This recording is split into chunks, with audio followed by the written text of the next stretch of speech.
Alors l'Agence nationale pour l'amélioration des conditions de travail va fêter ses 40 ans cette année et elle a pour mission essentiellement d'expérimenter dans les entreprises des actions d'accompagnement pour améliorer les conditions de travail dans les entreprises en s'appuyant sur le dialogue social. Récemment, elle s'est intéressée beaucoup à la question des risques psychosociaux et en travaillant sur la question des risques psychosociaux, elle s'est rendue compte que les questions de travail et de qualité du travail étaient extrêmement importantes pour les salariés. Et donc est née petit à petit cette question de la qualité de vie au travail et de que pouvait signifier cette question de qualité de vie au travail.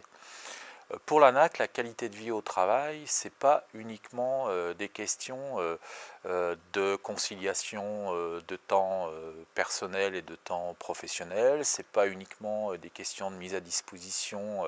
de garderie ou de conciergerie, mais plus profondément, c'est vraiment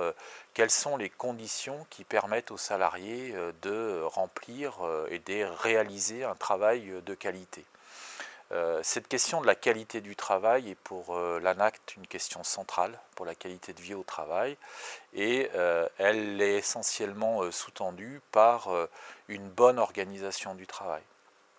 Avoir une bonne organisation du travail, c'est permettre à toutes les parties prenantes dans l'entreprise, les salariés, les partenaires sociaux, les directeurs de ressources humaines et la direction de mettre en place une organisation du travail qui facilite et qui permettent aux salariés de réaliser leur travail avec un sentiment, j'allais dire, de qualité. Pour réaliser donc cette organisation du travail de qualité, l'ANAC expérimente un certain nombre de démarches qui visent notamment à permettre aux représentants du personnel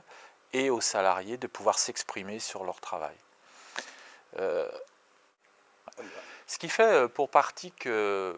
les salariés ont le sentiment que leur qualité de vie au travail s'est dégradée, c'est essentiellement un éloignement, j'allais dire, entre ce qu'ils font concrètement,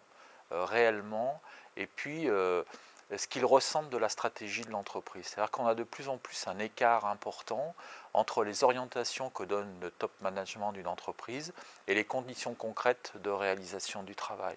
Et donc pour permettre une meilleure qualité de vie au travail, c'est de rendre les conditions possibles pour que, d'une certaine manière, la stratégie et ceux qui élaborent la stratégie de l'entreprise prennent en compte le travail tel qu'il est réalisé concrètement.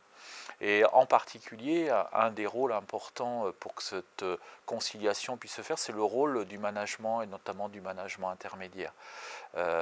Tout ce qui va favoriser la réimplication du management intermédiaire sur les conditions réelles de travail, sur l'organisation du travail, sont des éléments qui vont permettre d'une part à ceux qui ont en charge la stratégie de l'entreprise de mieux connaître ce qui se fait sur le terrain, et puis d'autre part de mieux prendre en compte dans leurs orientations stratégiques les possibilités, les capacités des salariés à pouvoir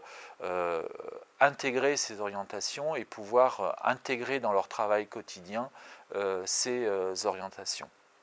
Donc pour nous, véritablement, la qualité de vie au travail aujourd'hui, c'est repenser en fait les conditions du travail, c'est repenser le travail dans la compétitivité des entreprises, c'est repenser le travail dans la création de valeur de l'entreprise. Et pour que cette création de valeur puisse être optimale, encore une fois, c'est la qualité du dialogue social qui va accompagner l'ensemble des réalisations et de la réalisation du travail dans l'entreprise.